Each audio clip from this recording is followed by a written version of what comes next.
শুধুমাত্র মঙ্গলবার রাতে জার্মান সংবাদ মাধ্যম ডয়সে ভেলেকে দেওয়া সাক্ষাৎকারে বিএনপি চেয়ারম্যান তারেক রহমান কথা বলেন নির্বাচন, ভূ রাজনীতি, বাংলাদেশ ভারত সম্পর্ক সহ সমসাময়িক নানা প্রসঙ্গে।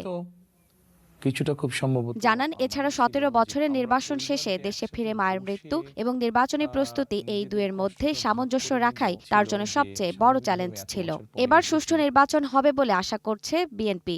উনি অসুস্থ ছিলেন অনেকদিন ধরে, উনি মারা গেলেন। নির্বাচনী ডামাডোল, ব্যক্তিগত বিষয়টা, আম্মার বিষয়টা, দুটোকে সামঞ্জস্য করা,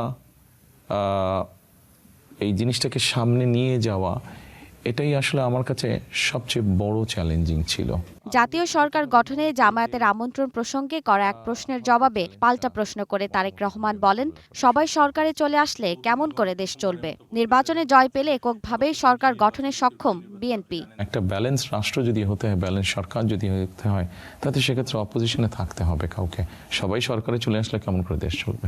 ভারতের সঙ্গে সম্পর্কের বিষয়ে তিনি বলেন, বিএনপি বাংলাদেশের মানুষের প্রতিনিধিত্ব করে, তাই ক্ষমতায় গেলে বিএনপি ভারত সহ অন্য কোনো দেশের সঙ্গে এমন চুক্তি করবে না যেটা বাংলাদেশের মানুষের স্বার্থের পরিপন্থী। আমরা যদি দেখি যে এমন কোনো চুক্তি হচ্ছে যেটা বাংলাদেশের মানুষের স্বার্থের পরিপন্থী, বাংলাদেশের স্বার্থের পরিপন্থী, বাংলাদেশের মানুষের স্বার্থের সাথে সেটা যাচ্ছে না, দেশের স্বার্থের সাথে যে যাচ্ছে না, সেটা যে কোনো দেশের সাথেই হোক না কেন, তাদের সাথে তো স্বাভাবিকভাবে দূরত্ব হবে। কারণ আমি তো প্রতিনিধিত্ব করি আমার দেশের মানুষকে। তরুণদের পাশাপাশি সব শ্রেণী পেশার মানুষের জীবনমান উন্নয়নে বিএনপির আলাদা পরিকল্পনা রয়েছে বলেও জানান তারেক রহমান।